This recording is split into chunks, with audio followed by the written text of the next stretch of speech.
Vierge de 21 ans mariée à un Arabe de 60 ans, elle a choqué tout le monde pendant la nuit de noces.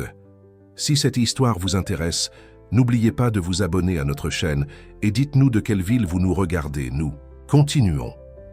Le soleil se levait sur Saint-Michel-sur-Mer, baignant d'or les eaux qui serpentaient le long de la côte française.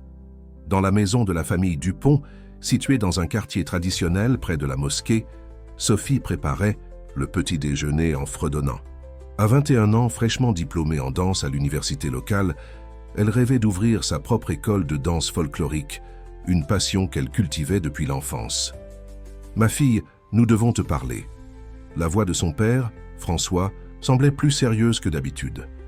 À ses côtés, Élise, sa mère, gardait les yeux baissés, comme si elle évitait toute confrontation. Sophie s'assit à table, le cœur battant. Ces dernières semaines, elle avait remarqué une agitation inhabituelle à la maison, des chuchotements qui cessaient quand elle entrait dans la pièce, des appels téléphoniques mystérieux. Quelque chose d'important était sur le point d'être révélé. « Tu connais la famille El Mansour, n'est-ce pas ?» demanda François, faisant référence au propriétaire du plus grand réseau de magasins de tissus de la ville, une famille respectée dans la communauté arabe locale. « Oui, bien. Sûr. Leur fille, Yasmine, était ma camarade de classe. » Sophie répondit, confuse quant à la direction de la conversation. Le patriarche de la famille, Youssef El Mansour, a exprimé un souhait particulier. Élise parla enfin, sa voix tremblante. Il a demandé ta main en mariage. Le temps sembla se figer. Sophie sentit le sang quitter son visage, tandis qu'elle tentait d'assimiler l'information. Youssef El Mansour avait 60 ans, était veuf depuis plus d'une décennie, et était une figure presque mythique dans la ville, respectée, craint et admirée en égale mesure. C'est une sorte de plaisanterie, Sophie parvint à dire, après, ce qui semblait une éternité. « Non, ma fille, c'est une proposition sérieuse et nous avons déjà accepté. » François dit, évitant son regard. Sophie se leva brusquement, renversant sa chaise. « Vous avez accepté? Sans me consulter? Nous sommes en 2025, pas au siècle dernier. Comment avez-vous pu décider de ma vie ainsi? »« Comprends, Sophie, » supplia Élise. « La situation financière de notre famille n'est pas des meilleures. Ton père a perdu son emploi à la centrale hydroélectrique il y a 6 mois, et les factures ne cessent d'arriver. Alors vous me vendez? C'est ça ?» Les larmes coulaient sur le visage de Sophie sans qu'elle puisse les contrôler. « Ce n'est pas comme ça, » protesta François. « Youssef est un homme bon, respectable. Il a promis de prendre soin de toi, de te donner une vie que nous ne pourrions jamais t'offrir. Et oui, il va nous aider financièrement, mais c'est juste une conséquence, pas la raison. » Sophie se sentit étouffée par les murs de la petite cuisine. Sans rien ajouter, elle attrapa son sac et sortit précipitamment, ignorant les appels. Désespérée de sa mère. Les rues de la ville, normalement accueillantes, semblaient hostiles ce matin-là. Sophie marcha sans but, essayant d'organiser ses pensées. Comment ses parents avaient-ils pu lui faire ça? Youssef El Mansour avait presque l'âge de son grand-père. Que diraient les gens? Que penseraient ses amis? Ses pas la menèrent jusqu'au bord de la Loire. Là, assise sur un banc solitaire, elle laissa ses larmes couler librement. Son téléphone vibrait sans cesse dans sa poche, mais elle l'ignora. Elle avait besoin d'espace, de temps pour réfléchir. Des problèmes? Au paradis? Une voix familière la tira de ses pensées. C'était Thomas, son meilleur ami depuis l'enfance, qui semblait avoir le don d'apparaître exactement quand elle en avait le plus besoin. Sophie s'effondra, lui racontant tout entre sanglots. Thomas écouta patiemment, son visage exprimant un mélange de choc et d'indignation. « Tu ne peux pas accepter ça, Sophie. C'est absurde. On parle du vieux Youssef. Il peut être respecté et tout, mais 60 ans, et tu ne le connais même pas vraiment. Tu crois que je ne le sais pas ?» Sophie répondit, essuyant ses larmes. « Mais tu connais mes parents. Ils sont traditionnels. Ils croient qu'ils font ce qu'il y a de mieux pour moi. Et la situation financière à la maison est vraiment difficile. » Thomas s'assit à côté d'elle, pensif. « Tu sais que tu peux rester chez moi aussi longtemps que tu en auras besoin. Ma mère t'adore. » « Je ne peux pas fuir mes problèmes, Thomas. » Sophie soupira profondément. « Je dois les affronter, quoi qu'il en soit. » Le reste de la journée passa comme un flou. Sophie erra dans la ville, visitant des endroits qu'elle aimait, comme si elle disait adieu à une vie qui ne lui appartenait plus. Au crépuscule, elle décida finalement de rentrer chez elle. À sa surprise, Youssef El Mansour était là, assis dans le salon comme s'il faisait partie de la famille. Grand, avec des cheveux grisonnants bien taillés et des yeux d'un noir profond, il émanait une aura d'autorité naturelle. En voyant Sophie, il se leva respectueusement.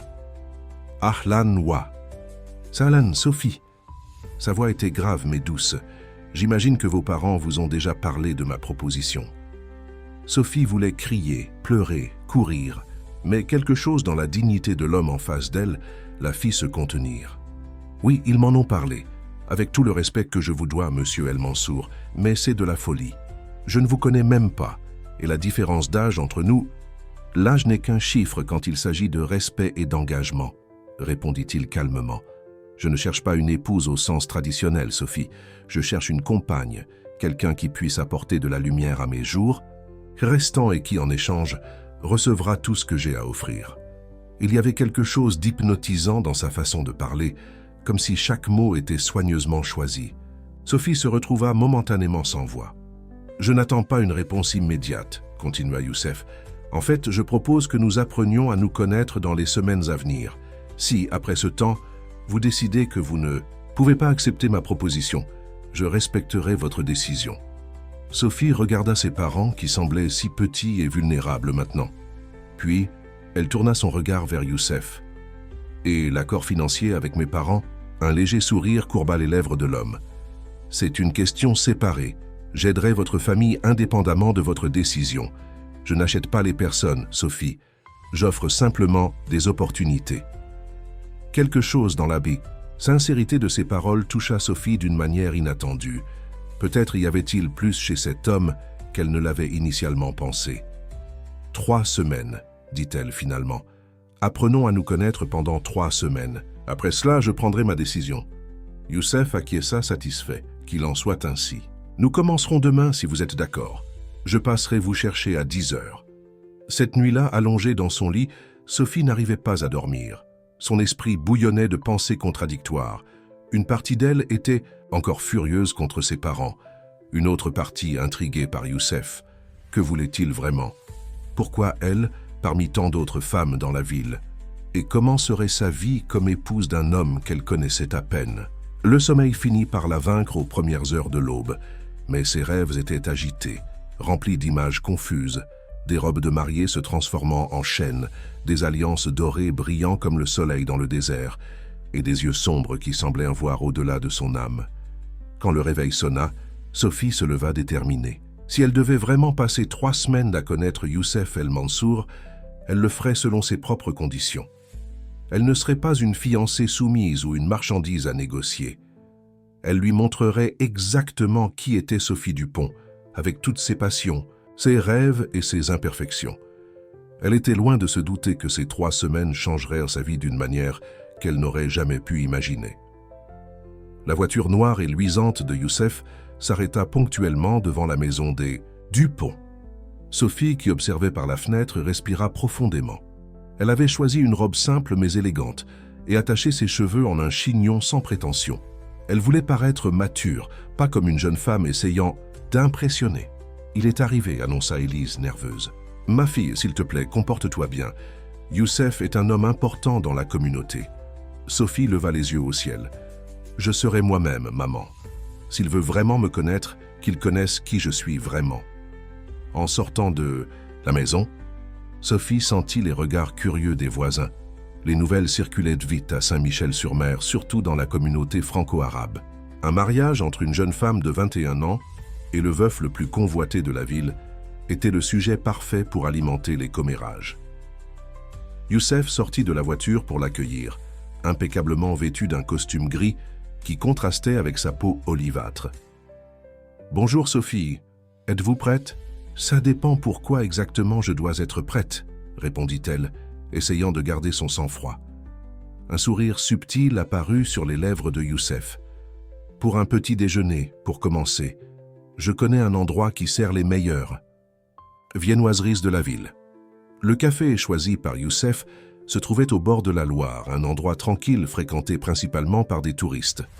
Pendant qu'ils mangeaient, Sophie ne put s'empêcher de remarquer comment les gens les observaient discrètement, chuchotant entre eux. « On dirait que nous sommes l'attraction principale aujourd'hui », commenta-t-elle mal à l'aise. « Les gens parleront toujours, Sophie, c'est dans la nature humaine. La question est, permettrez-vous à ces voix de déterminer vos choix ?» La question prit Sophie par surprise. C'était exactement ce que Thomas lui avait dit la veille au soir, quand elle l'avait appelé pour se confier. « Je n'aime pas être jugée pour des choix qui ne sont même pas encore les miens. Compréhensible. Mais dites-moi, que voudriez-vous faire de votre vie? Quels sont vos rêves ?» La conversation s'écoula étonnamment bien. Sophie parla de sa passion pour la danse, de son rêve de fonder une école qui préserverait les traditions folkloriques françaises et les mélangerait avec des influences internationales. Youssef écouta attentivement, posant des questions perspicaces qui démontraient un intérêt sincère. « C'est admirable de voir quelqu'un d'aussi jeune avec une vision si claire, » commenta-t-il. « Ma défunte épouse était aussi passionnée par la danse. Elle croyait que c'était la forme d'expression la plus pure de l'âme. Vous n'avez jamais pensé à vous remarier après elle ?» demanda Sophie, curieuse. Une ombre passa sur le visage de Youssef. Il y a eu des propositions, bien sûr. Dans notre communauté, il est presque attendu qu'un veuf se remarie. Mais je n'ai jamais rencontré quelqu'un qui éveille en moi le désir de partager à nouveau ma vie, jusqu'à maintenant. Ces derniers mots flottèrent dans l'air entre eux, chargés de sens. Sophie sentit une chaleur monter à son visage et changea rapidement de sujet. Les jours suivants suivirent un schéma similaire. Youssef l'emmena découvrir des endroits de la ville que, malgré y avoir vécu toute sa vie, elle n'avait jamais visités. Il lui montra sa collection de livres rares, l'emmena déjeuner avec sa fille Yasmine, qui semblait étonnamment approuver l'idée du mariage. « Mon père mérite d'être heureux », dit Yasmine à Sophie lors d'un moment en tête-à-tête. « Et tu n'es pas comme les autres qui ne s'intéressaient qu'à son argent. Je n'ai même pas encore accepté de l'épouser, » protesta Sophie. Yasmine se contenta de sourire, comme si elle savait quelque chose que Sophie ignorait. À la maison, la situation était tendue. Ses parents, bien que soulagés par l'aide financière immédiate que Youssef avait fournie, marchaient sur la pointe des pieds autour d'elle, craignant que le moindre mot déplacé ne la fasse définitivement rejeter la proposition. Thomas, quant à lui, était furieux. « Tu te fais manipuler, Sophie ?»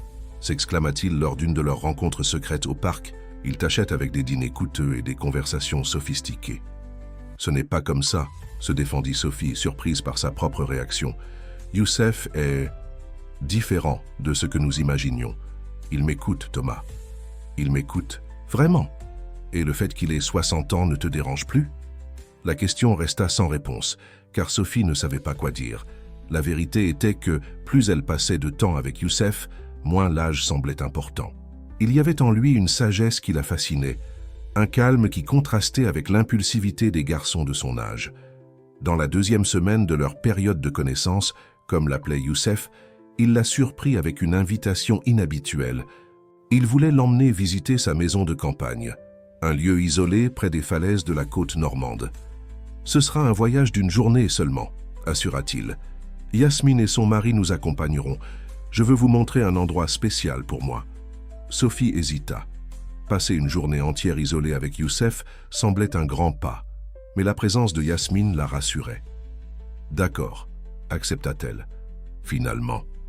La propriété était magnifique, une maison d'architecture arabe traditionnelle entourée d'une végétation luxuriante, avec vue sur la mer au loin. C'est là, en se promenant dans les jardins exotiques, que Youssef commença à raconter son histoire.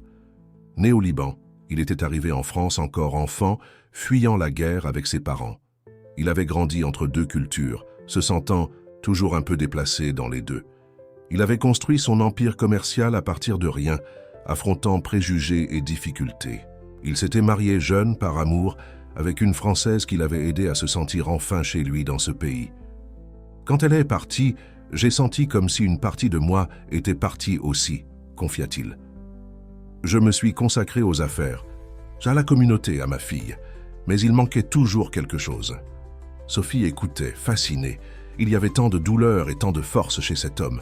Pourquoi moi, Youssef? Il existe tant de femmes qui donneraient tout pour être à ma place. « Parce que vous avez du feu dans les yeux, Sophie, » répondit-il simplement. « Je vois en vous la même passion pour la vie qui m'a attiré chez ma défunte épouse. Je ne cherche pas quelqu'un pour la remplacer, comprenez? Bien, je cherche une nouvelle compagne de voyage, quelqu'un qui apporte sa propre lumière à mon existence. » Le soleil commençait à se coucher, teintant le ciel d'orange et de rose. Sur la terrasse de la maison, Yasmine servit du thé à la menthe, une tradition de sa famille. Son mari, un Français d'ascendance vietnamienne nommé Antoine, jouait doucement d'un luth, instrument qu'il avait appris par amour pour la culture de son épouse. « Mon père a toujours encouragé notre diversité », commenta Yasmine, observant, le regard surpris de Sophie sur son mari. « Il croit que les différences nous enrichissent, au lieu de nous séparer. » Cet après-midi, dans la maison de campagne, changea quelque chose en Sophie. Pour la première fois, elle commença à envisager sérieusement la possibilité d'accepter la proposition de Youssef, non pas sous la pression de ses parents ou par gratitude pour l'aide financière, mais parce qu'elle commençait sincèrement à admirer cet homme. Sur le chemin du retour, le silence dans la voiture était confortable. Sophie observait le paysage, perdue dans ses pensées, quand Youssef parla enfin. « Il ne reste que 5 jours pour compléter nos 3 semaines. »« Je sais, » répondit Sophie, sentant un nœud dans sa gorge. « Je veux que vous sachiez que, quelle que soit votre décision, je la respecterai. Si vous décidez de ne pas m'épouser, je continuerai à aider votre famille et à soutenir vos rêves professionnels. Je ne veux pas que vous vous sentiez obligé. » Ces mots, prononcés avec tant de sincérité, touchèrent Sophie profondément. Youssef lui offrait une porte de sortie honorable, garantissant qu'il n'y aurait pas de conséquences négatives si elle refusait. C'était un geste de respect que peu d'hommes auraient eu. « Merci » fut tout ce qu'elle put dire. Cette nuit-là, Sophie n'arriva pas à dormir. Elle se tournait et se retournait dans son lit, pesant le pour et le contre, imaginant ce que serait sa vie comme épouse de Youssef El Mansour. Serait-elle respectée ou vue simplement comme un trophée? Pourrait-elle réaliser ses rêves professionnels ou serait-elle confinée au rôle traditionnel d'épouse? Au matin, une idée commença à se former dans son esprit. Si elle décidait vraiment d'accepter le mariage, elle le ferait selon ses propres conditions. Elle ne serait pas simplement la jeune épouse du vieux homme d'affaires. Elle serait Sophie Dupont El Mansour, une femme avec sa propre voix, déterminée à laisser sa marque dans le monde. Il ne restait que 4 jours pour prendre sa décision, et les murmures dans la ville s'intensifiaient. Des regards curieux la suivaient partout où elle allait. Certaines personnes, surtout les plus âgées de la communauté arabe, la saluaient avec un nouveau respect. D'autres, surtout des jeunes de son âge, l'observaient avec un mélange d'envie et de mépris. « On dit qu'il te donne une fortune pour que tu acceptes le mariage », commenta une ancienne camarade d'école rencontrée par hasard dans la rue. « On dit beaucoup de choses », répondit Sophie gardant la tête haute. Mais peu sont vraies. La pression augmentait tant externe qu'interne. Ses parents, bien qu'ils essayèrent de le cacher, étaient impatients qu'elle donne une réponse positive. Thomas, en revanche, semblait de plus en plus distant, comme s'il avait déjà renoncé à la faire changer d'avis. Le 3e jour avant l'échéance finale, Youssef la surprit à nouveau. Au lieu de l'emmener dîner comme d'habitude, il l'invita à visiter sa boutique principale, dans le centre commercial arabe de la ville. « Je veux que vous connaissiez mon monde complètement », expliqua-t-il. La boutique principale de Youssef, dans le centre commercial arabe de Saint-Michel-sur-Mer, était un monde à part. Contrairement aux autres magasins de tissus de la région qui exposaient leurs produits sur des étagères encombrées, l'établissement de Youssef ressemblait davantage à une galerie d'art. Des tissus rares étaient présentés comme des chefs-d'œuvre, avec un éclairage soigneusement planifié pour mettre en valeur les couleurs et les textures. « Cet endroit est incroyable », murmura Sophie, touchant avec révérence un tissu de soie naturelle qui brillait comme s'il avait sa propre lumière. « Chaque tissu raconte une histoire », expliqua Youssef, observant avec plaisir son émerveillement. Celui-ci, par exemple, vient d'un petit village au Maroc où les techniques de teinture sont transmises de mère en fille depuis des générations. Sophie parcourut les allées, fascinée. Il y avait quelque chose de presque sensuel dans la façon dont les tissus glissaient entre ses doigts, doux comme de l'eau, résistant comme la vie elle-même. « Venez, je veux vous montrer quelque chose de spécial. » Youssef la conduisit vers une porte à l'arrière du magasin qui menait à une petite salle privée. Là, dans une boîte en bois, sculptée, il révéla une collection de tissus encore plus rares. Ceux-ci ne sont pas à vendre. Ce sont des trésors personnels, des souvenirs de mes voyages. Parmi les tissus, Youssef sortit un petit livre relié en cuir. Ceci est mon journal de voyage. J'ai commencé à l'écrire quand j'avais seulement 16 ans. Sophie prit le journal avec précaution, surprise par la confiance qu'il lui accordait. Les pages, jaunies par le temps, contenaient non seulement des récits de voyage, mais aussi des réflexions profondes sur la vie, l'amour et l'identité culturelle. La calligraphie de Youssef, ferme et élégante, révélait beaucoup sur sa personnalité. « Puis-je en lire un peu » demanda-t-elle, sincèrement intéressée. « Bien sûr, mais il y a quelque chose de spécifique que j'aimerais vous montrer. » Youssef feuilleta le journal jusqu'à trouver une entrée écrite il y a environ 2 ans. Lisez ceci. Le texte, daté de mars 2023, décrivait le jour où Youssef avait vu Sophie danser lors d'une présentation culturelle de l'université. Il avait écrit sur la grâce de ses mouvements, la passion sur son visage, la façon dont elle semblait raconter des histoires à travers la danse. Et étonnamment, il mentionnait comment cette vision l'avait fait se sentir vivant à nouveau après des années d'existence mécanique. « Vous m'avez remarqué il y a si longtemps ?» demanda Sophie, abasourdie. « J'ai remarqué votre essence, » répondit calmement Youssef. « Je ne cherchais pas une jeune épouse, Sophie. J'admirais simplement l'art sous sa forme la plus pure. C'est seulement récemment, quand je vous ai revu danser au festival de la ville, que j'ai réalisé à quel point votre présence dans ma vie pourrait être transformatrice. Cette révélation changea quelque chose de fondamental dans la perception de Sophie. L'idée que Youssef l'admirait de loin, sans aucune attente, avant même de la considérer comme une épouse potentielle, la toucha profondément. Pourquoi avoir attendu si longtemps pour vous approcher ? Youssef sourit, un sourire mélancolique qui n'atteignit pas complètement ses yeux. L'âge nous rend prudents, Sophie. Je craignais d'être rejeté, je craignais ce que les gens diraient. Et par-dessus tout, je craignais que vous ne me voyiez que comme un vieux riche et solitaire. L'honnêteté de cette confession désarma complètement Sophie. Il y avait une vulnérabilité chez Youssef qu'elle n'avait jamais espéré trouver. Le reste de la visite au magasin se déroula dans une atmosphère différente, plus intime. Youssef montra à Sophie comment identifier la qualité des tissus, raconta des histoires sur des négociations mémorables, la présenta aux employés les plus anciens qui le traitaient avec un respect presque révérentiel. « Vous avez construit quelque chose d'extraordinaire ici », commenta Sophie sincèrement impressionnée. « J'ai construit une entreprise, oui, » répondit Youssef. « Mais une vie, c'est quelque chose que j'essaie encore de faire. » Cet après-midi au magasin révéla à Sophie un côté de Youssef qu'elle ne connaissait pas. Le commerçant astucieux, respecté par les concurrents et adoré par les clients. Le mentor qui avait personnellement formé chacun de ses employés. L'homme qui connaissait le nom de chaque client régulier et s'enquérait de leur famille. En retournant à la voiture, Youssef fit une proposition inattendue. « Aimeriez-vous connaître ma maison ? Pas la maison de campagne, mais là où je vis réellement. » La résidence principale de Youssef se trouvait dans un quartier huppé de la ville, un manoir d'architecture mélangeant influences arabes et contemporaines. L'intérieur, cependant, surprit Sophie. Au lieu du luxe ostentatoire auquel elle s'attendait, elle trouva un environnement accueillant, décoré avec des pièces d'artisanat local et des souvenirs de voyage. « J'imaginais quelque chose de plus extravagant », compléta Youssef amusé. « Beaucoup s'y attendent, mais j'ai toujours préféré le confort à l'ostentation. » La maison reflétait parfaitement la personnalité de son propriétaire, élégante sans être prétentieuse, traditionnelle, mais avec des touches contemporaines et par-dessus tout accueillantes. Il y avait des livres partout, sur les étagères, sur les tables, empilés à côté de fauteuils confortables.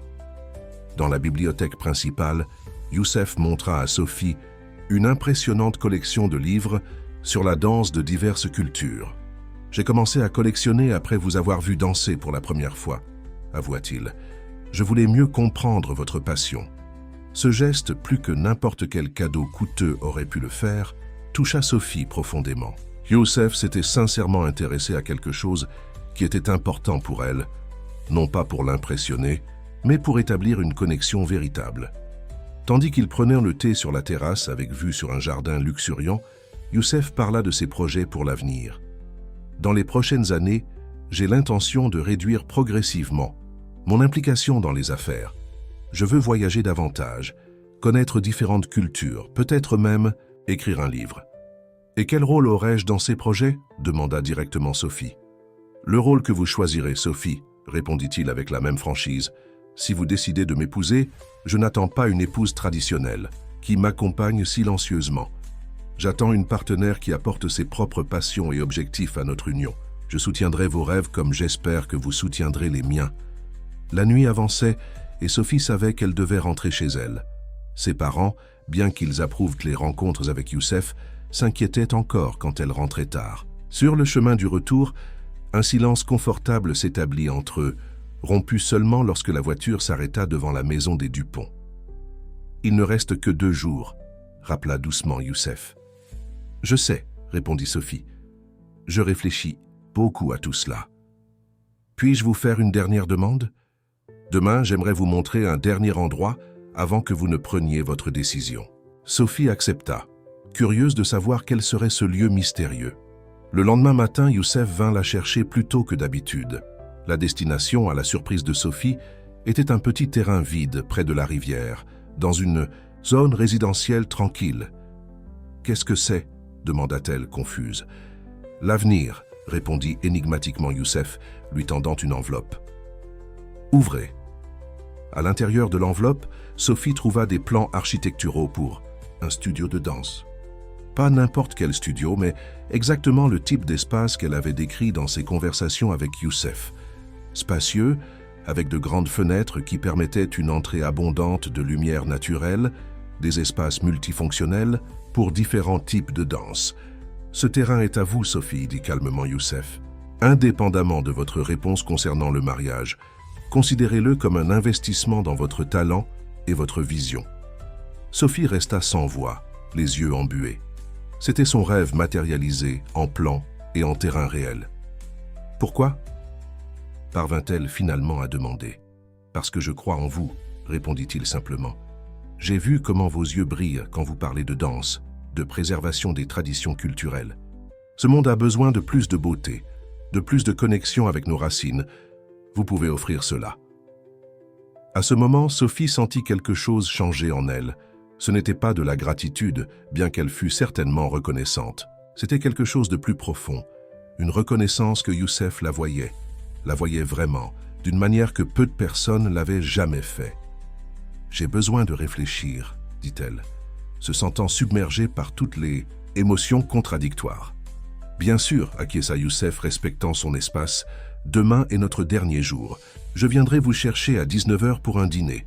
Après cela, j'attendrai votre réponse. » Sophie passa le reste de la journée à errer dans la ville, l'enveloppe avec les plans du studio en sécurité dans son sac. Elle se sentait divisée, comme jamais auparavant.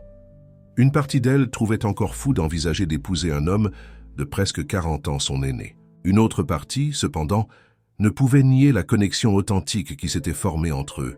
Sans s'en rendre compte, ses pas la menèrent jusqu'à la maison de Thomas. Elle avait besoin de parler à quelqu'un qui la connaissait mieux que quiconque. « Tu envisages vraiment cela, n'est-ce pas ?» demanda Thomas, après avoir écouté tout ce que Sophie avait à raconter. « Oui, » admit-elle, « et cela me fait peur. Que vont penser les gens? Que vont-ils dire ?» Thomas resta silencieux, un moment, pensif. « Sophie, depuis quand te soucies-tu de ce que les autres pensent? La fille que je connais a toujours suivi sa propre voie. C'est différent maintenant. Tout le monde va me juger, penser que je me vends. Et est-ce important si tu es heureuse? Si tu fais cela parce que tu le veux vraiment, et non par pression ou intérêt? » La question flotta dans l'air, exigeant une honnêteté à laquelle Sophie n'était pas encore tout à fait prête à faire face. « Je ne sais pas si je peux l'aimer comme un mari, » avoua-t-elle finalement. « Il existe de nombreux types d'amour. »« Sophie, » répondit sagement Thomas. « Tous ne commencent pas par une passion dévorante.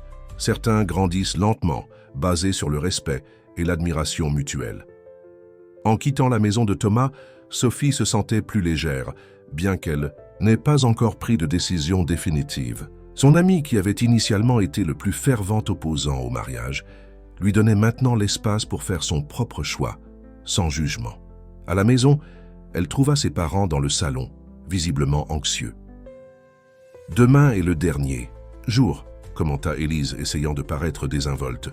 « Je sais, maman, et avant que vous ne demandiez, je n'ai toujours pas décidé. » La soirée du dîner final arriva plus vite que Sophie ne l'avait espéré.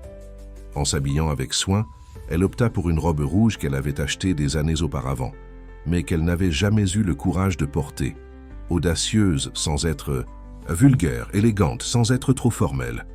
Ses cheveux noirs tombaient en vagues naturelles sur ses épaules, et elle ne portait qu'une légère touche de maquillage. « Tu es magnifique », commenta François, son père, quand elle descendit les escaliers. Il y avait un mélange de fierté et de mélancolie dans ses yeux, comme s'il savait déjà qu'il était sur le point de perdre sa petite fille. « Merci, papa. » Sophie l'étreignit, sentant un nœud dans sa gorge. Malgré toute sa colère initiale, elle comprenait maintenant que ses parents avaient agi de la seule manière qu'ils connaissaient, essayant d'assurer son avenir. La voiture de Youssef arriva ponctuellement à 19 h. Il sortit pour l'accueillir, élégant dans un costume sombre, qui mettait en valeur sa stature imposante. Un moment, en le voyant là debout à la lumière du crépuscule, Sophie sentit quelque chose s'agiter en elle. Pas exactement de la passion, mais une sorte de reconnaissance, comme si une partie d'elle avait toujours su que leur chemin se croiserait de cette manière. « Vous êtes éblouissante », dit-il simplement, ses yeux sombres brillant d'une admiration sincère. Le restaurant choisi pour le dîner se trouvait au sommet de l'un des hôtels les plus exclusifs de la ville, avec une vue panoramique sur la côte. C'était un endroit réservé, fréquenté principalement par des touristes aisés et des hommes d'affaires locaux. En entrant, accompagnée par Youssef, Sophie sentit les regards curieux des autres clients. Certains saluaient respectueusement. Youssef, d'autres dissimulaient à peine leur surprise en voyant la jeune femme qui l'accompagnait. « Ne vous préoccupez pas d'eux », murmura Youssef, percevant son malaise. « Les gens trouveront toujours des raisons de parler. » La table réservée se trouvait dans un coin discret, avec une vue privilégiée. Un serveur s'empressa de tirer la chaise pour Sophie, tandis qu'un autre ouvrait une bouteille de champagne. « Nous n'avons pas besoin de champagne », protesta doucement Sophie. « Nous ne célébrons encore rien. Nous célébrons ces 3 semaines, corrigea Youssef. Indépendamment de votre décision, mieux vous connaître a été un privilège qui mérite d'être célébré. » Le repas se déroula dans une atmosphère d'intimité croissante. Ils parlèrent de livres, de musique, d'endroits qu'ils aimeraient connaître. Youssef raconta des histoires de ses voyages au Moyen-Orient, décrivant avec des mots vivants les marchés d'épices, les déserts infinis, les villes anciennes, où chaque pierre semblait raconter une histoire millénaire.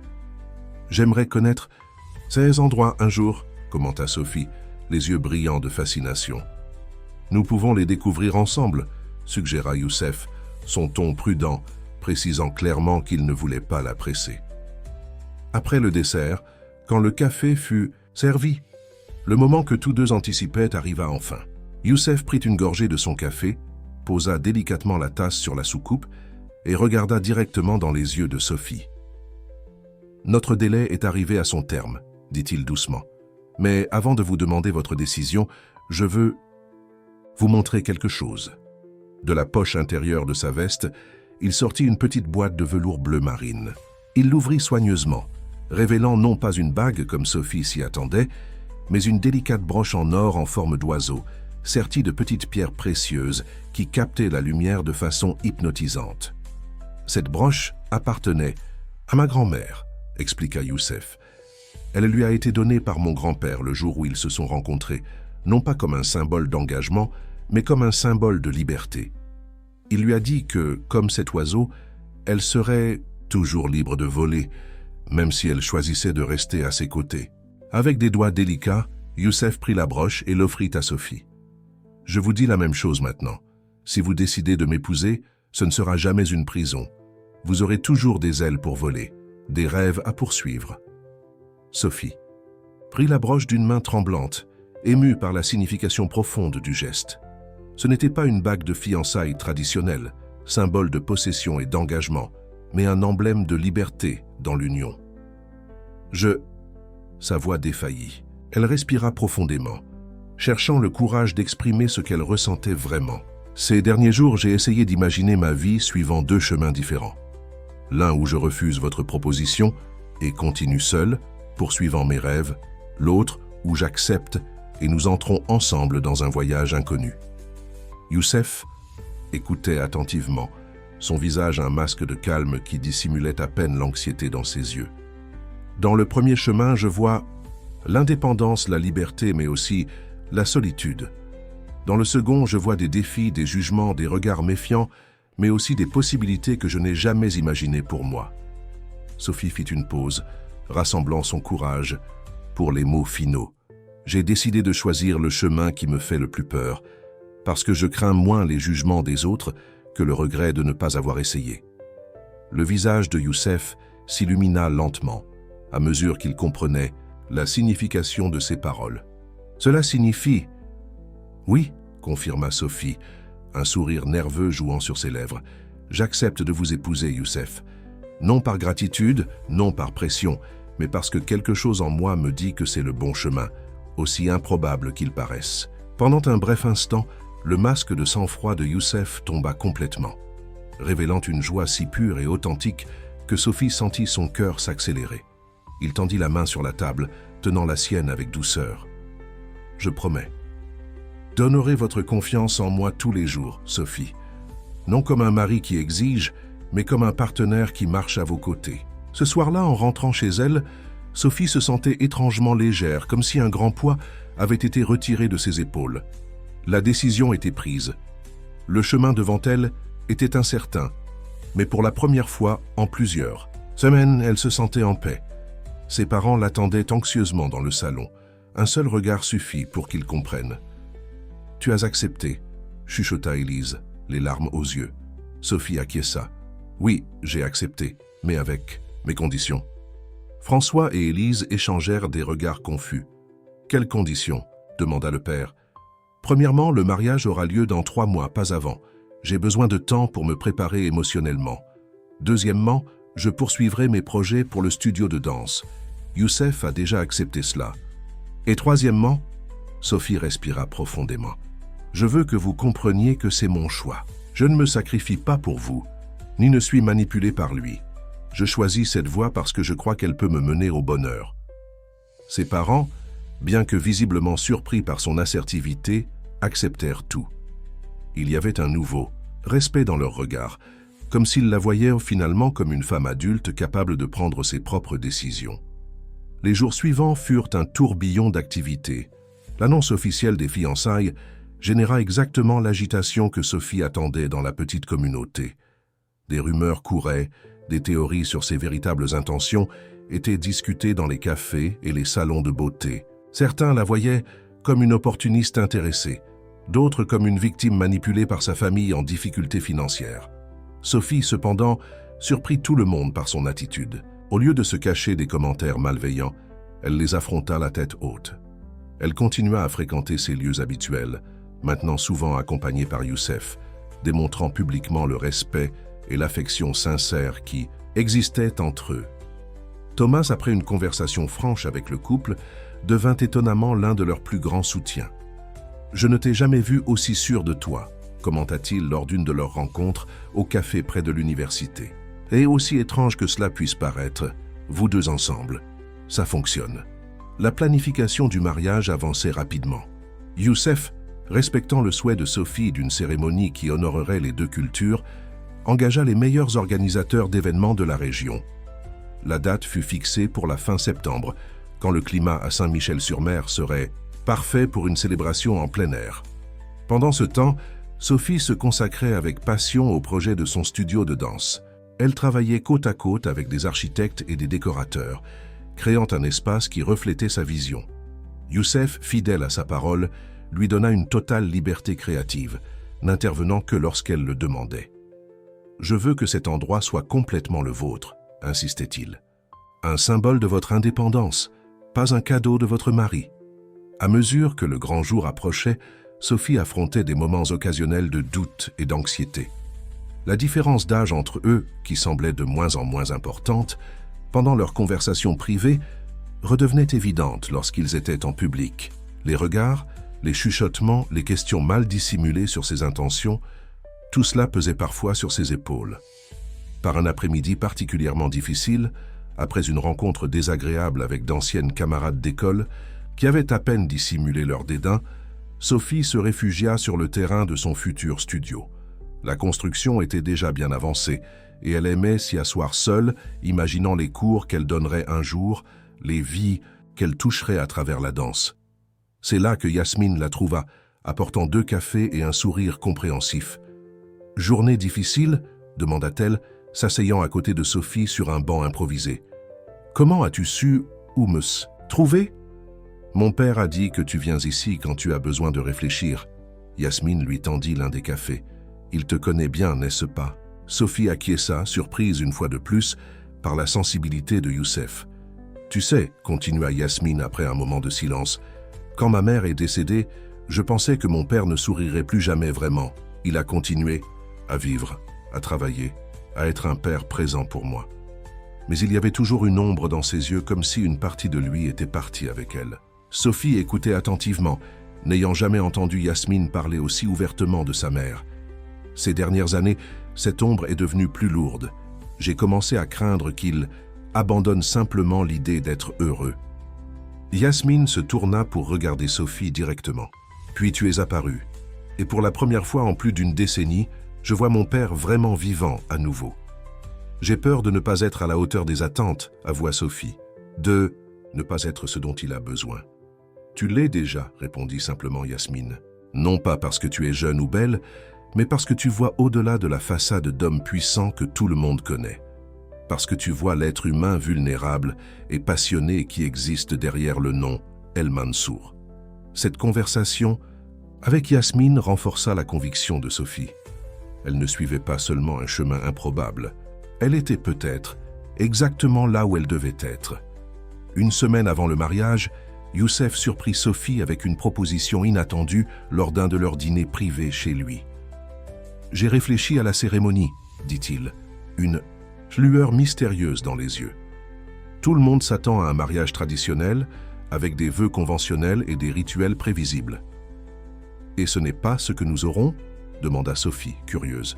« Pas si tu es d'accord avec une idée que j'ai eue. » Youssef se pencha en avant, sa voix baissant sur un ton de conspirateur. « Et si nous transformions notre cérémonie en quelque chose de vraiment à nous ? Quelque chose qui représente non seulement notre union, mais aussi un manifeste contre les préjugés auxquels nous sommes confrontés. » Les yeux de Sophie brillèrent d'intérêt. « Qu'as-tu exactement en tête ?»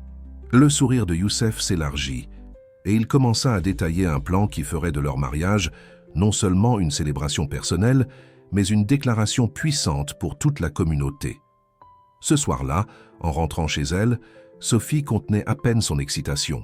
Le mariage qu'elle avait initialement craint se transformait maintenant en une opportunité d'exprimer tout ce qu'elle croyait à propos de l'amour, de la liberté et de l'authenticité. « Vous êtes-vous déjà inscrit ? Faites-le maintenant et dites-nous de quelle ville vous nous suivez. »« Tu sembles heureuse, » commenta François, observant le visage radieux de sa fille. « Je le suis, papa, » répondit-elle avec sincérité. « Je le suis vraiment. » Les derniers jours avant le mariage passèrent dans un tourbillon de préparatifs finaux. Des invitations spéciales furent envoyées, des arrangements secrets furent faits, et Sophie travailla sans relâche sur une surprise spéciale qu'elle prévoyait pour Youssef. La veille du grand jour, alors que la ville bouillonnait de spéculations sur ce que serait le mariage de l'année, Sophie trouva un moment de quiétude pour réfléchir au voyage extraordinaire qui l'avait menée jusque-là. D'une jeune femme confuse et révoltée, elle s'était transformée en une femme sûre de ses choix, prête à défier les conventions et à écrire sa propre histoire. « Demain, » murmura-t-elle pour elle-même, observant les étoiles par la fenêtre de sa chambre, « commence un nouveau chapitre. » Le jour se leva parfait à Saint-Michel-sur-Mer, comme si la nature elle-même conspirait pour bénir l'union de Sophie et Youssef. Le ciel était d'un bleu cristallin, sans un seul nuage, pour compromettre la cérémonie en plein air prévue, pour le crépuscule. Dans la maison des Dupont, l'ambiance était celle d'une agitation contrôlée. Élise courait d'un côté à l'autre, vérifiant les derniers détails, tandis que François essayait de garder son calme, bien que son visage trahisse la nervosité d'un père, sur le point de donner sa fille unique en mariage. Dans la chambre, Sophie était le centre de l'attention. Une équipe de professionnels s'occupait de son apparence, cheveux, maquillage, ongles, tandis qu'elle restait étrangement sereine. L'anxiété qu'elle s'attendait à ressentir avait cédé la place à une certitude tranquille, une conviction qu'elle était sur la bonne voie. « Tu es si calme », commenta Marie, sa cousine et l'une des demoiselles d'honneur, visiblement surprise. « Si c'était moi qui me mariais avec un homme de 40 ans, mon aîné, je ferais une crise de nerfs. » Sophie sourit, déjà habituée à ce genre de commentaires. L'âge est le moindre des détails quand tu trouves quelqu'un qui te voit vraiment, Marie. La robe de mariée, gardée secrète jusqu'à ce moment, fut enfin révélée. Ce n'était pas le modèle blanc et pompeux traditionnel auquel tout le monde s'attendait. Au lieu de cela, Sophie avait opté pour une création exclusive qui mélangeait des éléments de la culture française et arabe, une robe fluide dans une douce teinte d'ivoire, avec des broderies délicates qui racontaient une histoire de rencontre entre des mondes différents. La partie supérieure, plus structurée, évoquait l'élégance occidentale, tandis que la jupe ample et fluide évoquait les mouvements de la danse orientale que Sophie admirait tant. « C'est différent », commenta Élise, essayant clairement de cacher sa surprise en voyant sa fille habillée en mariée pour la première fois. « C'est exactement ce que je voulais, maman », répondit Sophie, tournant devant le miroir, enchantée par la façon dont le tissu bougeait comme de l'eau autour de ses jambes. La cérémonie devait se tenir dans la propriété de Youssef au bord de la Loire, un lieu choisi non seulement pour sa beauté naturelle, mais aussi pour son symbolisme. La rivière qui traversait différentes régions, tout comme leur amour, connectait différents mondes. Pendant ce temps, dans le manoir El Mansour, Youssef se préparait également pour le grand moment. Contrairement à Sophie, il avait choisi de suivre la tradition dans sa tenue. Un costume impeccablement coupé dans une teinte profonde de bleu marine, avec des détails discrets en doré qui rendaient hommage à ses racines arabes. Nerveux, « Papa ?» demanda Yasmine, l'aidant avec sa cravate. « Curieusement, non », répondit-il avec un sourire tranquille. « Pour la première fois depuis de nombreuses années, je sens que je suis exactement où je devrais être. » Yasmine observa son père attentivement. Il y avait en lui une vitalité renouvelée, une lueur dans les yeux qu'elle n'avait pas vue depuis qu'elle était enfant. « Elle te fait du bien », commenta-t-elle simplement. « Nous nous faisons du bien l'un à l'autre », corrigea Youssef. « C'est de cela qu'il s'agit dans un véritable partenariat. » Les invités commencèrent à arriver sur le lieu de la cérémonie en milieu d'après-midi. C'était une liste éclectique qui reflétait les différentes facettes de la vie des mariés. D'importants hommes d'affaires de la communauté arabe, des camarades d'université de Sophie, des membres de la famille des deux côtés, des amis, proches. Beaucoup arrivaient avec des expressions de curiosité mal dissimulées, impatients d'assister à cette union inhabituelle qui était devenue le sujet le plus commenté de la ville ces dernières semaines. L'espace avait été transformé en un décor de contes de fées contemporains. Une élégante structure de bois clair formait l'autel, décorée de tissus diaphanes qui se balançaient doucement avec la brise de la rivière. Des fleurs tropicales au ton vibrant contrastaient avec des éléments décoratifs en métal dorés qui reflétaient la lumière du soleil couchant. Des lanternes marocaines suspendues dans des arbres centenaires complétèrent le décor, prêtes à être allumées lorsque le soleil commencerait à se coucher. Thomas, maintenant un fervent partisan du couple, arriva tôt pour vérifier personnellement que tout était conforme au plan. En tant que meilleur ami de Sophie et complice des surprises qu'elle avait préparées, il se sentait responsable de garantir que chaque détail soit parfait. « Les gens commentent la décoration », dit-il à Yasmine, qui supervisait les derniers. « Ajustement. Ce n'est pas ce à quoi ils s'attendaient. Rien dans ce mariage ne sera ce à quoi ils s'attendent, répondit Yasmine avec un sourire énigmatique. C'est exactement le but. À mesure que l'heure de la cérémonie approchait, la tension et l'attente grandissaient parmi les invités. Youssef avait déjà pris sa place à l'autel, imposant et serein, échangeant occasionnellement des regards complices avec sa fille au premier rang. Puis, le moment arriva. La musique, qui jusqu'alors était une douce composition classique, changea brusquement pour une fusion inattendue de rythmes français et de mélodies arabes. la première surprise de la soirée. Un murmure parcourut l'assistance, tandis que tous se tournaient pour assister à l'entrée de la mariée. Sophie apparut non par le chemin traditionnel, mais d'une petite barque qui glissait sur la rivière, accompagnée par son père. La vision était à couper le souffle, la robe non conventionnelle reflétant les derniers rayons du soleil, ses cheveux ornés de petites fleurs et de fils dorés qui brillaient comme des étoiles. En débarquant, Sophie ne marcha pas directement vers l'hôtel comme tout le monde s'y attendait. Au lieu de cela, elle s'arrêta au milieu du chemin, où un microphone discret avait été placé. Le silence tomba sur les invités, la confusion évidente sur leurs visages. « Bonsoir à tous !» Sa voix claire résonna dans l'espace. « Avant de rejoindre Youssef à l'hôtel, j'aimerais partager quelque chose avec vous. » François, qui tenait toujours son bras, semblait aussi surpris que les autres invités. Cela ne faisait pas partie du script traditionnel. Beaucoup d'entre vous sont venus aujourd'hui en s'attendant à un spectacle, peut-être même à un scandale, continua Sophie, son regard parcourant les visages dans l'assistance. Une jeune femme de 21 ans se mariant avec un homme de 60 ans.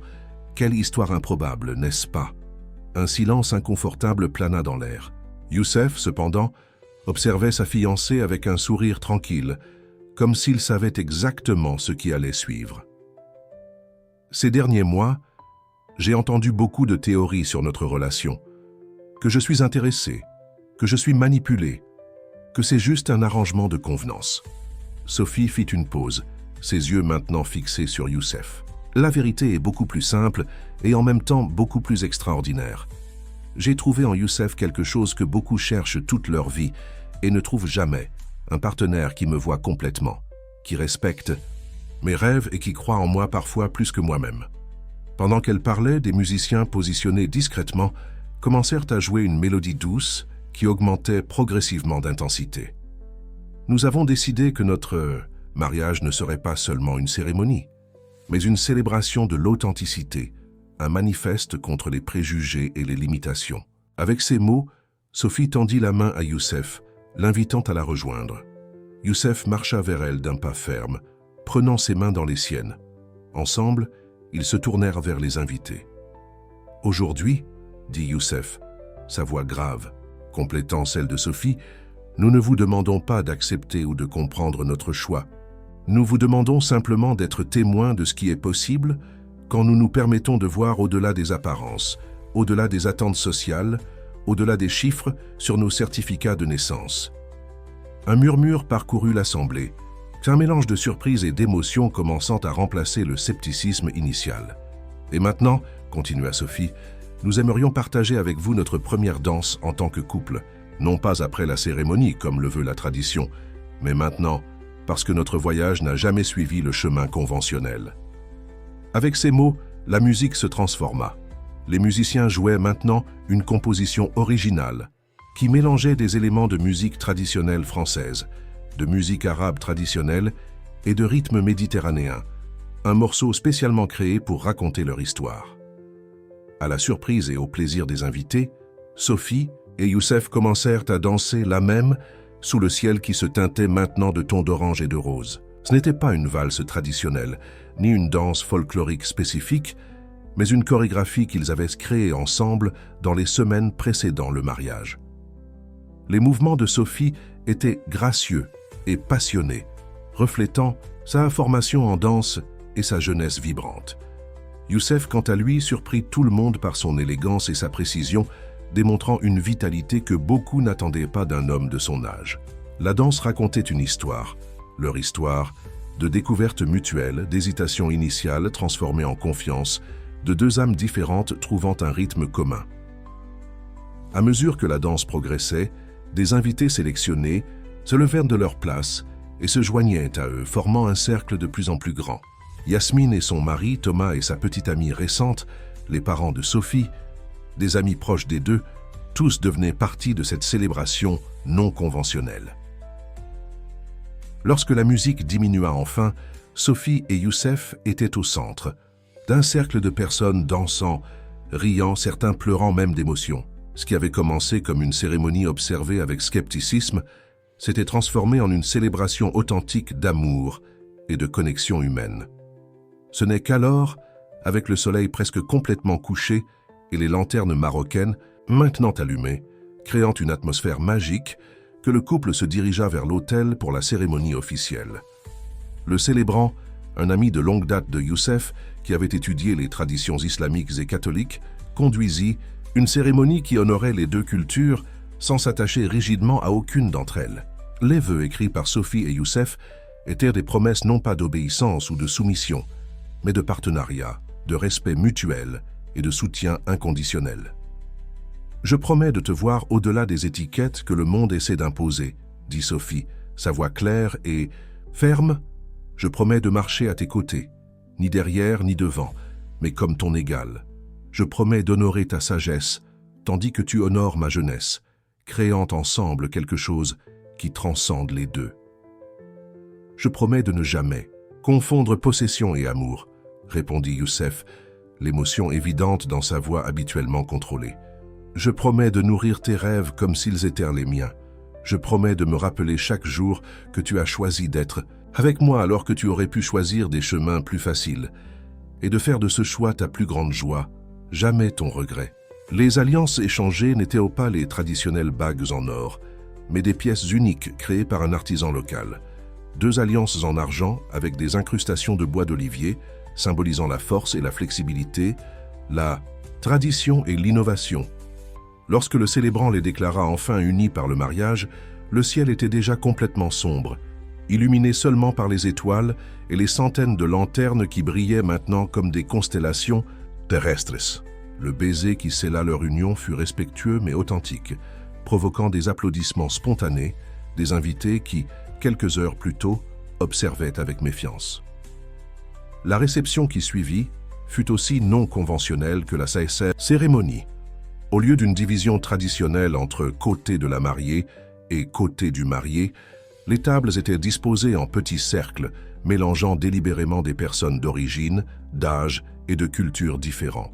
Le menu, soigneusement planifié, offrait une fusion de cuisine française et arabe, avec des stations interactives où les chefs expliquaient l'origine et la signification de chaque plat. Au lieu d'un long protocole de discours, Sophie et Youssef circulaient parmi les invités, conversant personnellement, partageant des histoires, créant des connexions.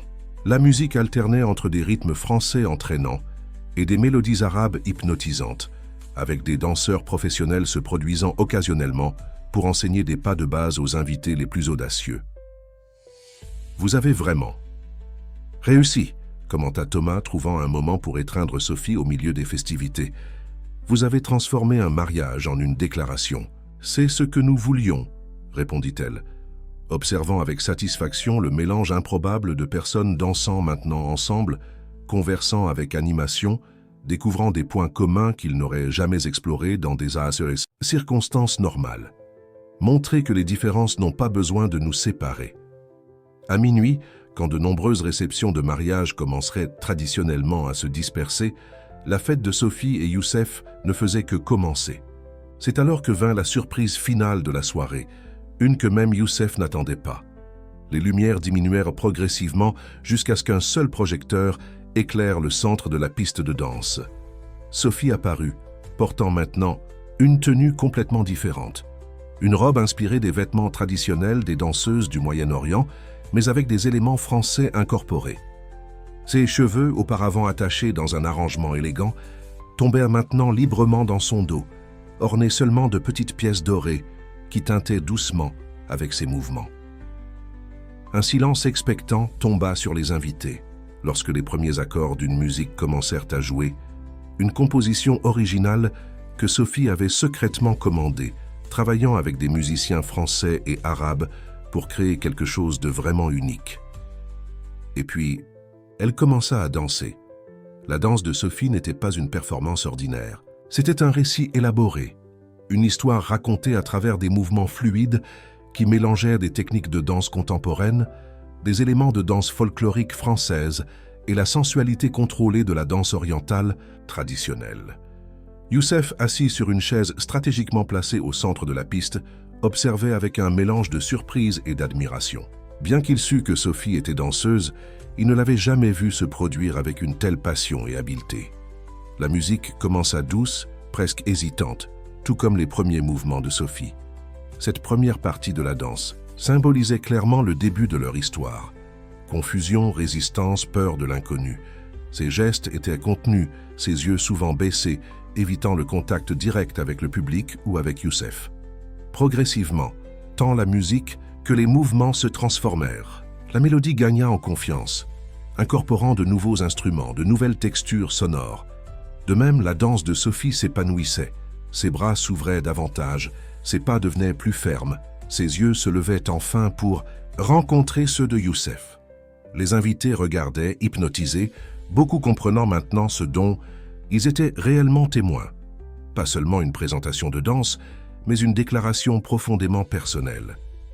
Sophie révélait son parcours émotionnel, sa transformation d'une jeune femme réticente en une femme qui avait trouvé sa propre voix.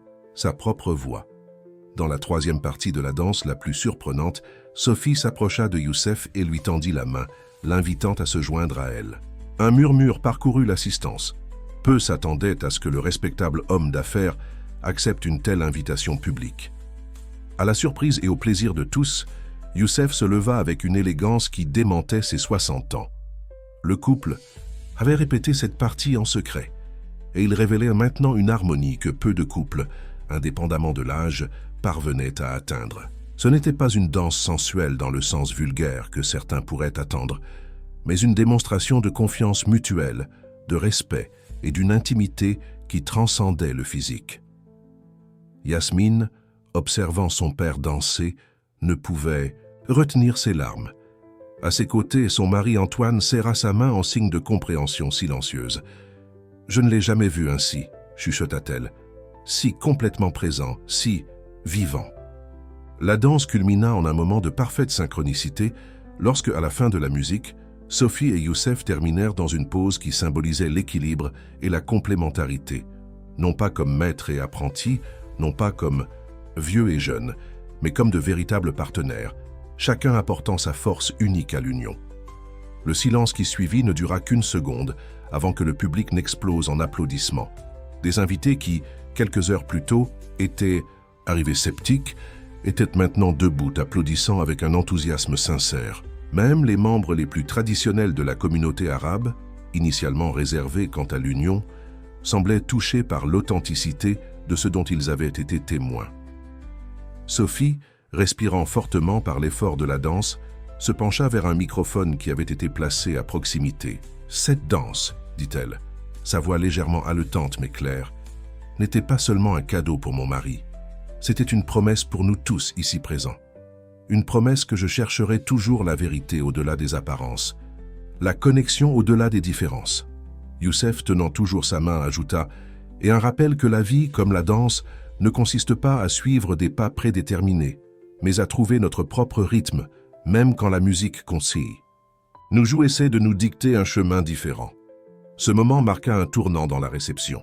Ce qui avait commencé comme un événement social observé avec curiosité et, dans certains cas, jugement, s'était transformé en une célébration authentique, non seulement de l'amour entre deux personnes improbables, mais de possibilités plus larges, de ponts entre cultures, entre générations, entre différentes façons de voir le monde.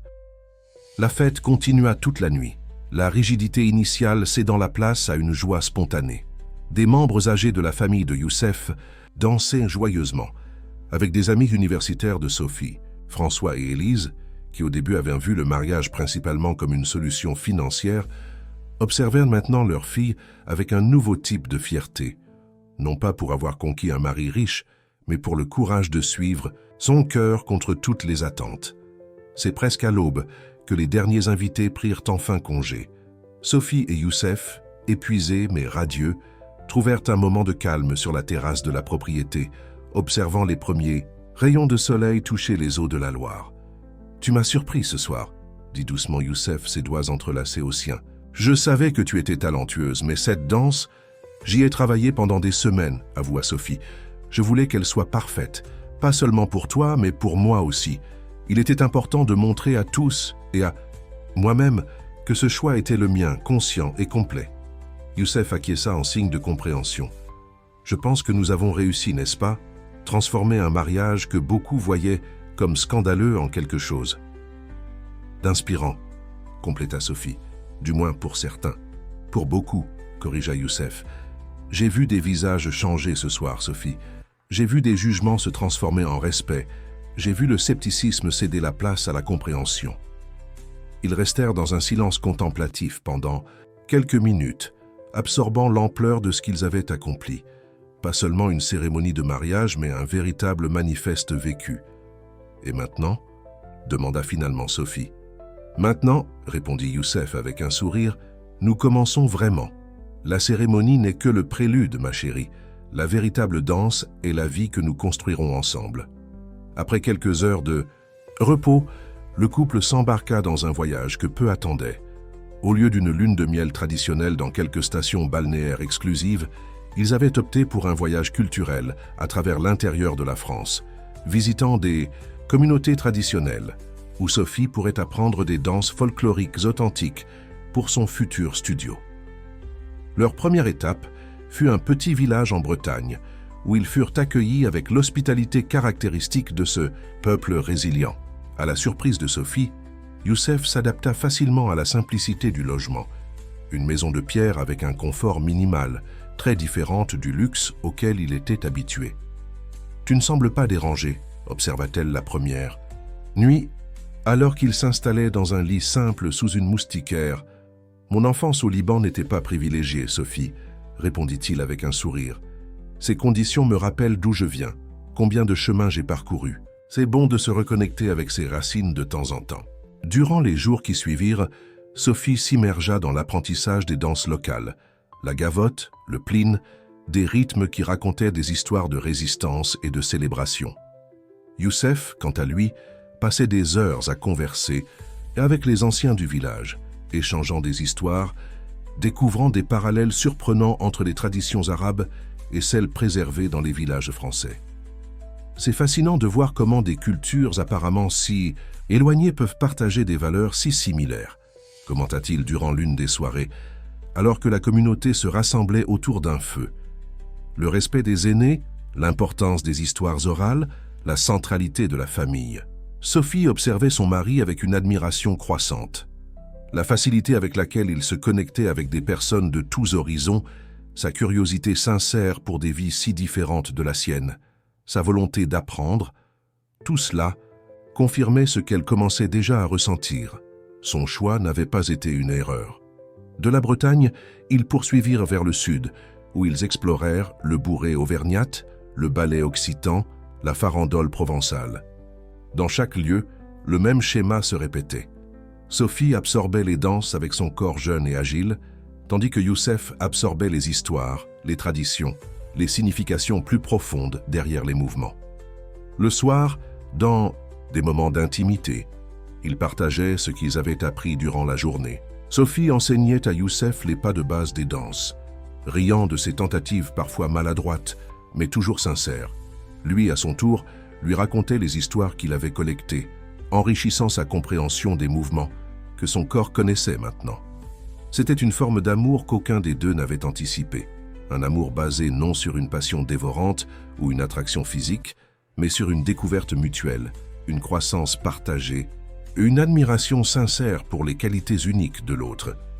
Dans la 3e semaine de voyage, alors qu'ils visitaient une communauté viticole en Bourgogne, ils reçurent des nouvelles surprenantes de Saint-Michel-sur-Mer. La vidéo de « À la danse de Sophie et Youssef lors de la réception du mariage », enregistrée par l'un des invités, était devenue virale sur les réseaux sociaux. « Je n'y crois pas », murmura Sophie, regardant la vidéo sur une tablette avec une connexion Internet précaire. Les commentaires variaient largement. Certains critiquaient l'inadéquation d'un couple avec une telle différence d'âge, mais la majorité exprimait de l'admiration pour le courage, l'authenticité, la beauté de la performance. Il semble que notre petite déclaration ait atteint un public plus large que nous ne l'imaginions, commenta Youssef, ne semblant pas particulièrement perturbé par cette exposition inattendue. La vidéo généra rapidement des invitations pour des interviews, des participations à des émissions de télévision, même des propositions de documentaires sur leur histoire. Youssef et Sophie décidèrent, après mûre réflexion, de n'en accepter qu'une seule, Une interview pour une émission culturelle respectée de la télévision française où ils pourraient raconter leur histoire dans leurs propres termes. Nous ne voulons pas être une curiosité ou un spectacle, expliqua Sophie à la productrice de l'émission par téléphone. Nous voulons partager quelque chose de significatif sur les choix authentiques et l'amour qui transcendent les conventions. L'interview serait enregistrée après leur retour à Saint-Michel-sur-Mer, ce qui leur donnait encore quelques semaines d'intimité pour continuer leur voyage de découverte. Ce fut durant une cérémonie traditionnelle dans un village alsacien, sous un ciel étoilé, que Sophie réalisa que quelque chose de fondamental avait changé en elle. En observant Youssef converser respectueusement avec le doyen du village, elle ressentit une émotion qui n'était plus seulement de l'admiration ou de la gratitude ou du respect. C'était de l'amour, dans sa forme la plus authentique et inattendue. « Je t'aime », lui dit-elle plus tard cette nuit-là, quand ils étaient seuls dans leur simple chalet. Les mots sortirent naturellement, sans préméditation. Youssef la regarda intensément, cherchant dans ses yeux la confirmation qu'il ne s'agissait pas simplement de mots prononcés par obligation ou gratitude. Ce qu'il vit sembla le satisfaire, car son visage s'illumina d'un sourire de pure joie. « Je t'aime aussi, Sophie », répondit-il simplement, « plus que je n'ai jamais pensé pouvoir aimer à nouveau. » Cet échange simple de mots marqua un autre point de transformation dans leur voyage. Ce n'était pas la fin d'un conte de fées, comme dans les histoires romantiques conventionnelles, mais le véritable début d'un partenariat basé sur un choix conscient et une connexion authentique. Le lendemain matin, une nouvelle troublante arriva via la radio du village. Une forte tempête avait causé d'importantes inondations à Saint-Michel-sur-Mer, affectant particulièrement le quartier où vivait la famille de Sophie. « Nous devons rentrer », dit immédiatement Sophie, l'inquiétude évidente sur son visage. « Bien sûr », acquiesça Youssef sans hésitation. « Je vais organiser notre transport immédiatement. » Le voyage de retour fut tendu et compliqué, avec des routes bloquées et des vols annulés en raison des conditions météorologiques. Quand ils arrivèrent finalement à Saint-Michel-sur-Mer, 3 jours plus tard, ils trouvèrent une ville encore en lutte pour se remettre des dégâts causés par l'inondation. La maison des Dupont avait été sévèrement touchée, le rez-de-chaussée complètement inondé. François et Élise étaient temporairement installés dans un abri improvisé dans l'école locale, avec des dizaines d'autres familles déplacées. « Dieu merci, vous allez bien. » Sophie embrassa ses parents avec soulagement.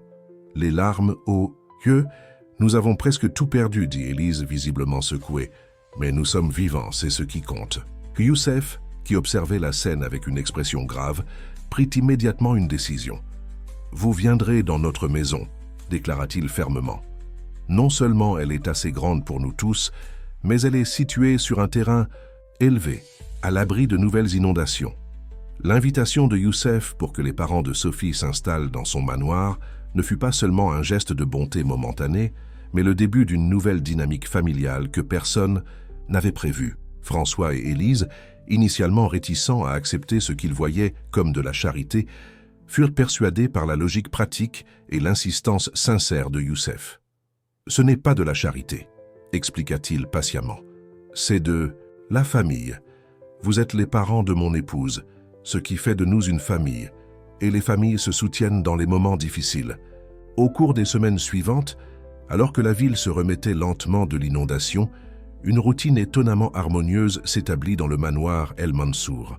François, avec ses connaissances en ingénierie, devint étonnamment précieux pour Youssef, qui prévoyait d'étendre ses opérations commerciales.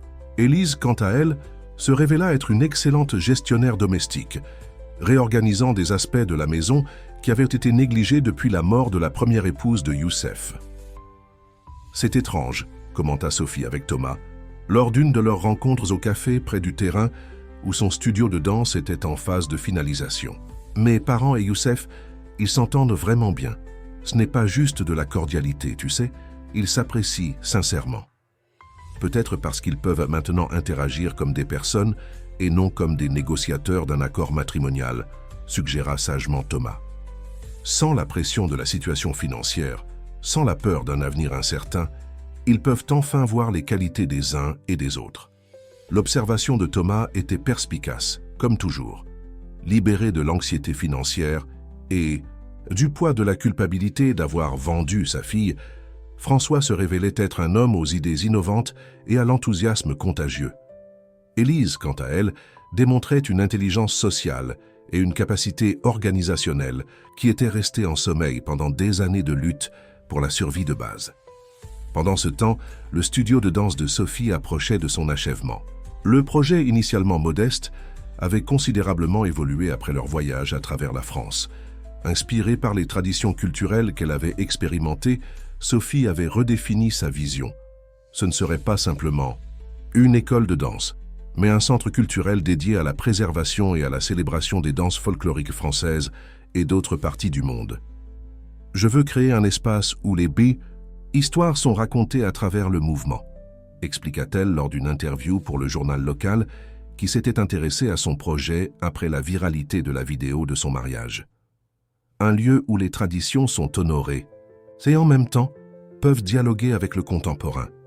L'interview pour l'émission culturelle nationale eut lieu lorsque le studio était presque prêt pour l'inauguration.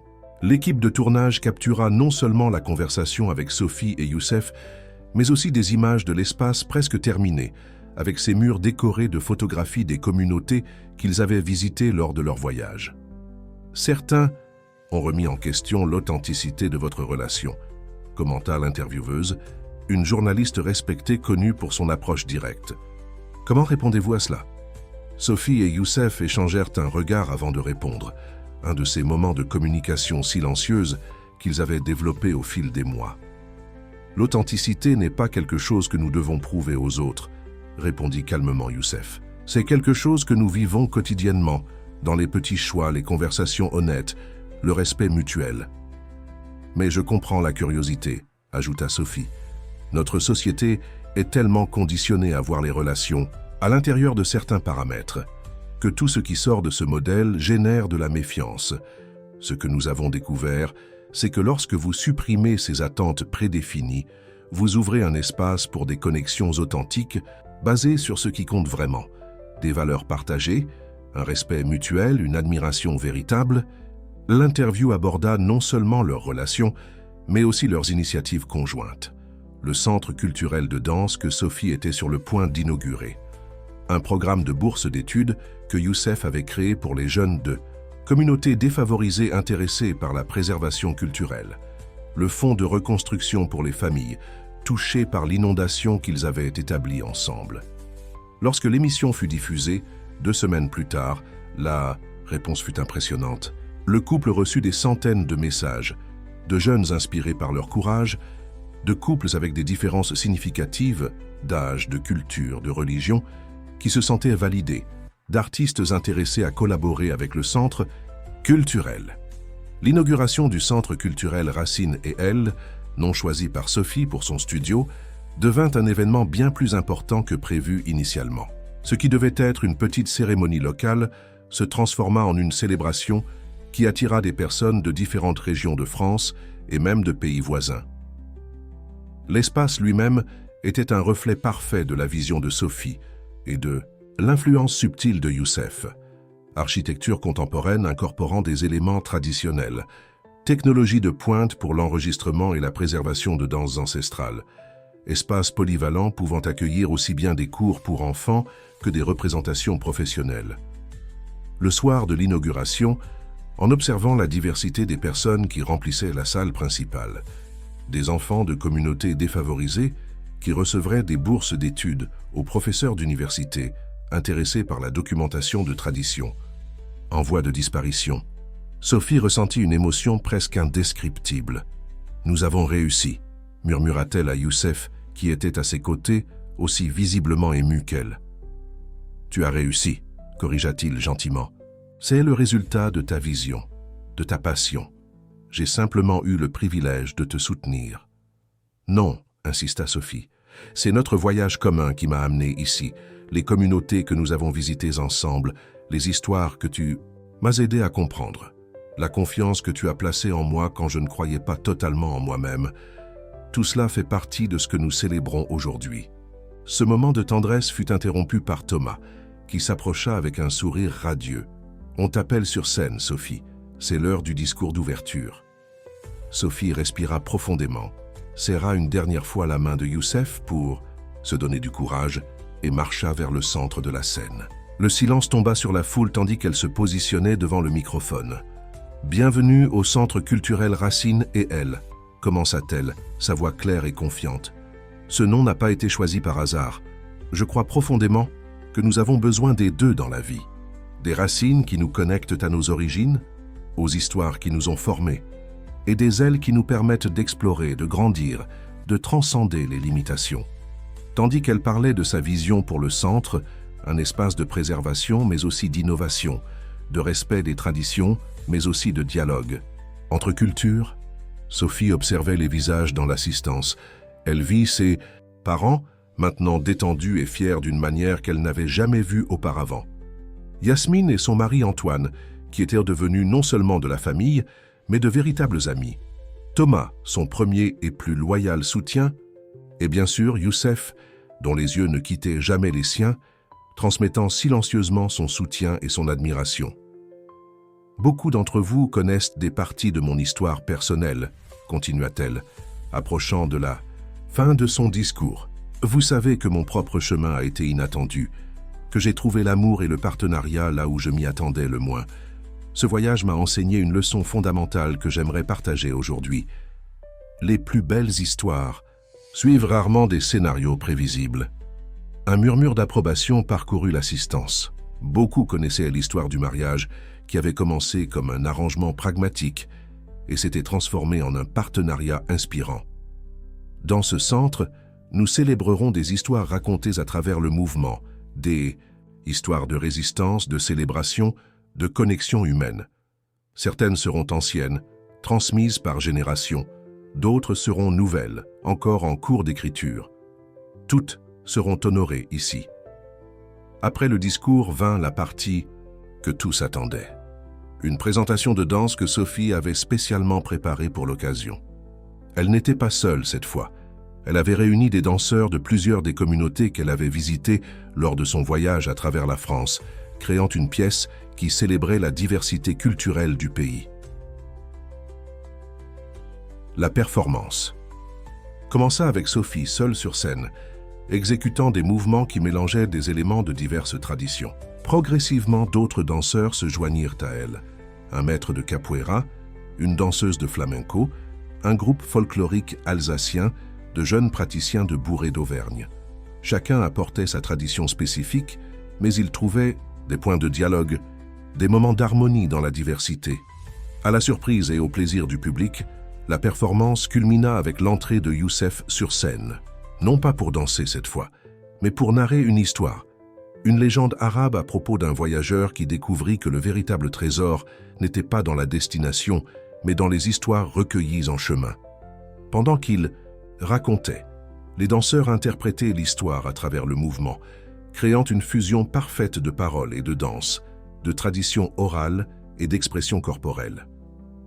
Les applaudissements qui suivirent furent assourdissants, non seulement pour la beauté de la présentation, mais pour la signification plus profonde qu'elle transmettait, la possibilité d'un dialogue authentique entre différentes formes d'expression, différentes cultures, différentes générations. La célébration se poursuivit toute la nuit, avec des présentations spontanées, de la nourriture représentant diverses régions de France et du monde arabe, des conversations animées entre personnes qui, dans d'autres circonstances, ne se seraient peut-être jamais rencontrées. C'est presque à l'aube que Sophie et Youssef trouvèrent enfin un moment de tranquillité, assis sur un banc dans le jardin extérieur du centre. Épuisés mais profondément satisfaits, ils observaient le ciel qui commençait à s'éclaircir. « Tu sais à quoi je pense ?» Sophie rompit le silence confortable entre eux. « À quoi ?» demanda Youssef, ses doigts entrelacés aux siens. « À quel point la vie peut être surprenante. Ah, il y a 1 an, si quelqu'un m'avait dit que je serais ici maintenant, marié avec toi, inaugurant mon propre centre culturel, me sentant plus complète que je ne l'aurais jamais imaginé possible, j'aurais trouvé cela complètement absurde. » Youssef rit doucement. La vie suit rarement les chemins que nous planifions. Parfois, les détours inattendus nous mènent exactement là où nous devions être, même si nous ne le savions pas. Sophie appuya sa tête sur son épaule. contemplant l'avenir qui s'ouvrait devant eux, un avenir qu'ils construiraient ensemble, jour après jour, choix après choix. « Il y a autre chose à laquelle j'ai pensé, » dit Youssef après quelques instants. « À propos d'élargir notre famille. » Sophie leva le visage pour le regarder, surprise. « Tu veux dire, pas nécessairement des enfants biologiques, » précisa-t-il rapidement. « Bien que ce soit aussi une possibilité si tu le souhaites. Je pensais plutôt à créer un programme de parrainage pour des jeunes talentueux de communautés défavorisées, offrant non seulement un soutien financier, mais aussi du mentorat, de l'orientation. Une façon de partager ce que nous avons avec ceux qui ont besoin d'une opportunité. » Le visage de Sophie s'illumina. C'était tellement typique de Youssef. Penser au-delà du conventionnel, chercher des moyens de créer un impact positif. « J'adorerais ça », répondit-elle avec enthousiasme. « Nous pourrions commencer avec des jeunes intéressés par la danse et les expressions culturelles, mais aussi étendre à d'autres domaines. » Ainsi, tandis que le soleil se levait complètement sur Saint-Michel-sur-Mer, Sophie et Youssef planifiaient déjà leur prochain projet commun. Ils ne savaient pas exactement comment serait le chemin devant eux, quels défis ils affronteraient, quelles joies ils découvriraient. Mais ils étaient certains d'une chose, ils affronteraient tout ensemble, comme de véritables partenaires, unis non par des conventions sociales ou des attentes externes, mais par un choix conscient renouvelé chaque jour. L'histoire qui avait commencé de manière si improbable, une jeune femme de 21 ans présentée à contre-cœur à un homme de 60 ans comme épouse potentielle, s'était transformée en quelque chose qu'aucun des deux n'aurait pu imaginer. Un partenariat basé sur le respect mutuel, l'admiration sincère et oui, l'amour véritable. Et quand les gens demandaient, comme ils le faisaient inévitablement, si Sophie ne regrettait pas de s'être mariée si jeune, avec quelqu'un de tellement plus âgé, sa réponse était toujours la même, offerte avec un sourire serein. Certaines histoires d'amour suivent des chemins inattendus. La beauté est d'avoir le courage de les parcourir. 6 mois après l'inauguration du centre culturel, alors que le programme de parrainage fonctionnait déjà pleinement, bénéficiant à des dizaines de jeunes, Sophie reçut une invitation qui validait tout son travail. Une tournée internationale avec sa compagnie de danse, présentant les traditions françaises dans des festivals culturels du monde entier. « Tu dois y aller », insista Youssef quand elle exprima son inquiétude, de le laisser pendant 3 mois. « C'est une opportunité unique. Mais et toi, et le centre, et nos projets ? Je serai là quand tu reviendras, assura-t-il avec un sourire tranquille. Le centre est entre de bonnes mains avec l'équipe que nous avons formée. Et quant à nos projets, eh bien, nous aurons le reste de nos vies pour les réaliser. » C'est alors que Sophie comprit la véritable nature de l'amour qu'ils avaient construit. Ce n'était pas une prison qui limitait, mais un port sûr qui permettait des vols toujours plus hauts avec la certitude d'avoir toujours un endroit où revenir.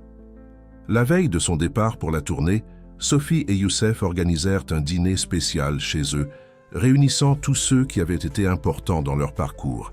Ses parents, maintenant heureux dans leur propre maison, reconstruite mais visiteurs fréquents. Yasmine et Antoine, qui attendaient à leur premier enfant. Thomas et sa fiancée, les premiers jeunes du programme de parrainage, des professeurs et des artistes du centre culturel.